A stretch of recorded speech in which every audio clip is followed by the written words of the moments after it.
How to deal with a noisy class and get students to pay attention to you. The volume in class is getting unacceptable, and you are afraid that other teachers and people might hear it and think that the class is out of control and that you are a bad teacher. That is one of the greatest fears that most teachers have. So today I'm going to share some ideas on how to make a noisy class quiet and how to get them to pay attention to you. Let's look at some ways to silence a noisy class. Never shout. If the students get too loud and you ask them to settle down, do so in a loud voice and also use their names. Jimmy, settle down. Johnny, quiet please. Everyone, I want to start class. You can do so in a loud voice, but never shout, because that shows that you've lost the battle and you need to shout to get their attention. Many teachers suggest giving the class the silent treatment. This can be good or bad, depending on how you do it. If you go to the front of the class and you stand there with a big smile on your face, shoulders back,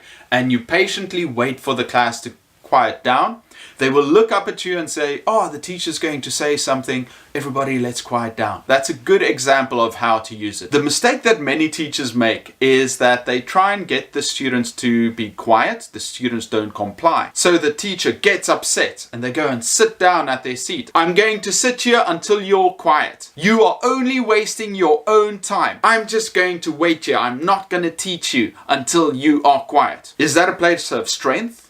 No, that's a really bad way of doing it. It's more like a petulant child not getting their way, and students are going to keep on disrespecting you if you do it that way. Instead, I'm going to teach you some positive ways to get the students' attention. The first way I want to show you is called call and response. When humans are engaged in an activity, they are focused on it. For students, they are busy talking, they're busy having fun, so you need a pattern interrupt to snap them back to reality. Most teachers use a call and response technique. Basically, the teacher calls out something and the students have to say something back, or they have to do some kind of action in reply. Teachers train students from the very first day on using this call and response technique, and they practice it 100 times until it is ingrained in the students, so that when you say that, they automatically snap back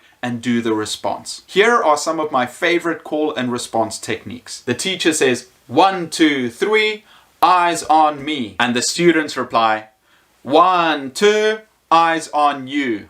And they look up. You can use other slogans too. For example, SpongeBob. Are you ready, kids? Aye, aye, Captain. Try not to sing the song after. Class, class, class. Yes, yes, yes. Class, class, class. Yes, yes, yes. Class, class, class. Yes, yes, yes. The teacher says class, class, class, and the students have to repeat it in the same way. You can say it high or low, or you can say it in different ways, and the students have to repeat after you. Another popular way is the rhythm clap. You can use any type of rhythm clap as a call and response technique. LISTEN, hocus pocus, time to focus. Anything works. You can even use a popular theme. Ba-da-ba-ba-ba, I'm loving it. Okay, maybe not like that. With younger students, you can also pop imaginary marshmallows into your mouth.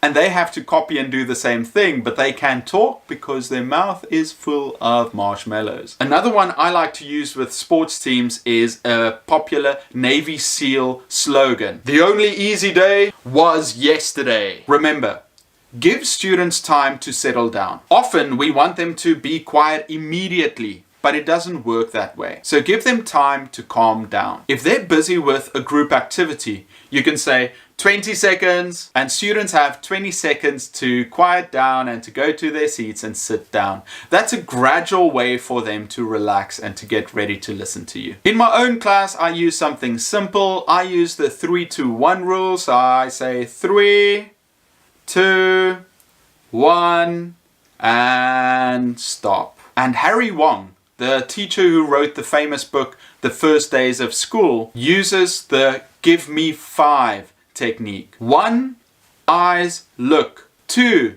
ears listen. 3, mouth closed. 4, hands still. 5, feet quiet. It's almost like a countdown to give students time to relax and to get used to the silence. Remember, we want to get their attention. Another one you can use is water and ice. You say, oh, water, water, water, flow like water, and the students have to copy you flowing like water. And then suddenly you say, ice, freeze, and they have to freeze. You can use animal sounds to get their attention. Woof, woof, meow, meow. Just to snap them out and to get them to pay attention. Sing a song. Happy birthday to you. And point to a student and everybody starts singing along. You can start talking to a small group. Tell them a personal story or gossip or secret. And the rest of the class will get curious and be quiet to listen in. You can raise your hand, and when students see it, they have to be quiet. Or you can put your hands on your head and students have to copy. Teach Like a Champion author Doug Lemoff uses a hand gesture and a countdown to get the students' attention. I need 2 students. You know who you are? I need 1 person. 1 person. Okay, everybody's paying attention. For very young students, you can get them interested by saying, where's my nose? Where's my nose? Is this my nose? Is this my nose? Where's my nose? And then get them to point to their nose. If there's too much energy in the room, you can get them to exercise. Do yoga poses or jumping jacks or a quick stretching activity. And then you say, okay, everyone, that's done. Let's take our seats. Something like Simon Says also works. The students are busy, they're talking, and you say, Simon says, touch your ear. Simon says, clap your hand. Simon says, touch your head. And students will fall in. With all the students, you can write something on the board. If you are not quiet by the time that I write this out, you will all get detention this.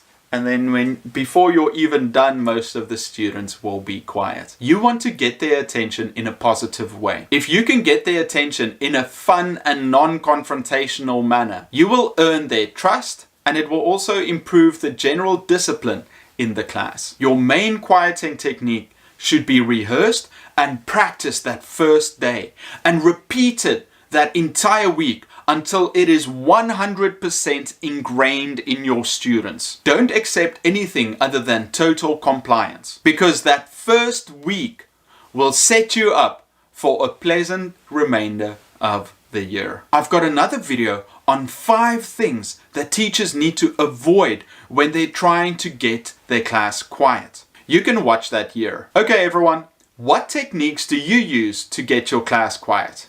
Put it in the comments below.